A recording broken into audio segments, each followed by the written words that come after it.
I am a stream thinker. Stream thinking, learning how to trust what is in your present.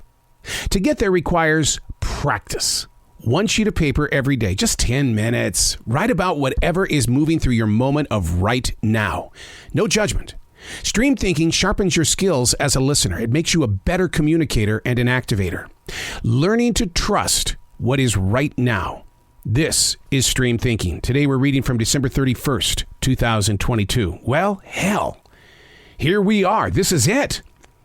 I remember when the massive dream was to escape all things 2020. Did anything change in 2022? The Johnny Depp Amber Heard trial was an interesting watch. 2 movie theaters shut down in this city of Charlotte, North Carolina. Fuel has hit new highs. And the war in Ukraine. Wouldn't it be nice if it all went away at the stroke of midnight? Now, research shows that history is raw. It's a series of facts and events. We use our past to back up our claims.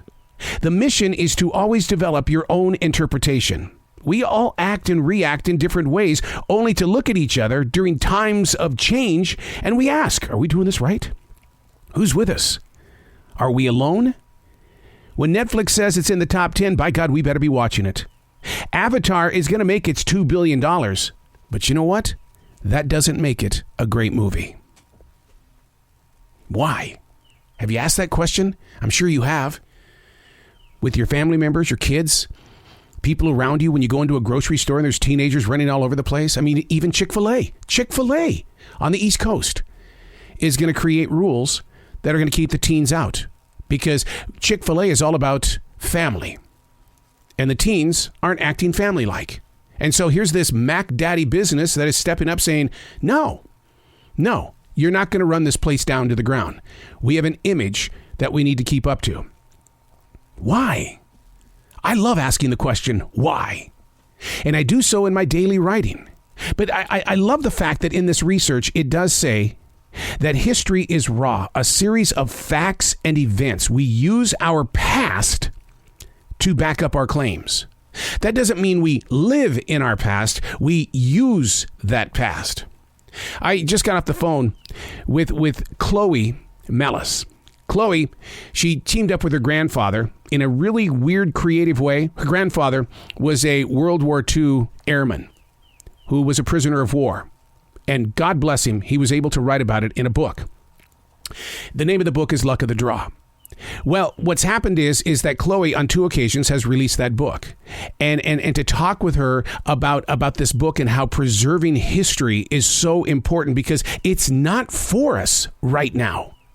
But when you plant your thoughts and the things that you've experienced onto the pages of a book, a journal, somewhere up there in the future, long way from now, someone's going to find it in your family. And they're going to love you 100 times more because you took the time to bring your truth to the page. Your past. You don't have to live in it. Remember, history is raw. It's a series of facts and events. We use it to back up our claims. I did a lot of writing during the COVID-19 lockdown. I have not returned to those pages. I did a lot of podcasting during the COVID-19 lockdown. That was my release. I shared. We brought things together. I've not gone back to listen to those podcasts. They're there, but I've not gone back. And the reason why is because the past doesn't need to back up my claim right now.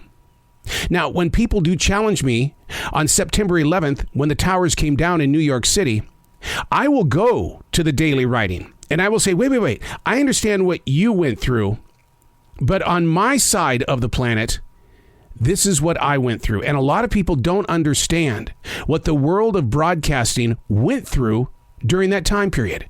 But one day, maybe my calling will be to write a book about what it was like to be in this company that had to lock down when those towers came down. So when the writer is saying, well, hell, here we are, this is it. I remember when the massive dream was to escape all things 2020. We are in the second month of 2023 already. It went by that fast. And if I challenged you to write about your own personal experiences of the COVID lockdown or the massive recession of 2008 or when the Challenger crashed, what would you say? How much of that story would be bent? In talking with Chloe, she openly admitted there were some things inside her grandfather's book that were not right, but she'll correct them as time goes on.